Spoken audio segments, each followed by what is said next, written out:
नमस्कार मंडळी, स्टार प्रवाहावरील घरोघरी मातीच्या चुली ही मालिका सध्या खूपच चर्चेत आहे। ऐश्वर्याचं कारस्थान देखील आता उघड झालं आहे आणि याच ट्विस्टमुळे प्रेक्षक चांगलेच खुशीत आहेत। त्यातच आता प्रेक्षकांनी मालिकेच्या पुढील कथानकाविषयी बांधलेल्या अंदाजाने सगळेच जण चकित झाले आहेत।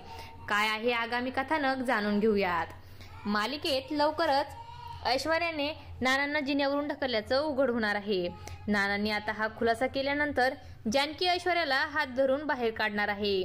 मालिकेचा हा प्रोमो कालच प्रेक्षकांच्या भेटीस आला, पण कमेंट्समध्ये मात्र प्रेक्षकांनी ऐश्वर्या पुन्हा रणदिवेंच्या घरी कशी परत येणार याचे अंदाज वर्तवले आहेत। या प्रोमोवर अनेकांनी कमेंट करत मालिकेत ऐश्वर्या पुन्हा रणदिवेंच्या घरी परत कशी येणार याचे वेगवेगळे अंदाज बांधले आहेत।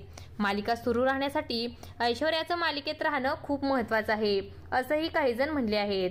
त्यातच आता एका चाहत्याने ऐश्वर्या पुन्हा रणदिवेंच्या घरात कशी येईल यावर अंदाज बांधलाय, त्याला अनेकांनी समर्थन दिलंय। सोशल मीडियावर व्हायरल झालेल्या प्रोमोवर एकाने कमेंट केली आहे की ऐश्वर्या आता प्रेग्नेन्सीमुळे परत रणदिवेंच्या घरी येणार आहे आणि त्यांची पुन्हा वाट लावणार आहे, अशी कमेंट केली आहे। ही कमेंट चांगलंच व्हायरल झाली आहे। अनेक जण आता ऐश्वर्या प्रेग्नेन्सीचं नाटक करणार, त्यामुळे ती परत घरात येणार आणि जानकीला पुन्हा घराबाहेर काढणार, असं म्हटलंय। आता प्रेक्षकांचा अंदाज कितपत खरा आहे हे जाणून घेण्यासाठी आपल्याला रोज घरोघरी मातीच्या चुली ही मालिका पाहावी लागणार आहे। अशाच नवनवीन अपडेट्स बघण्यासाठी आपल्या चॅनलला सबस्क्राईब करा आणि व्हिडिओ आवडला असेल तर लाईक आणि शेअर करायला विसरू नका। धन्यवाद।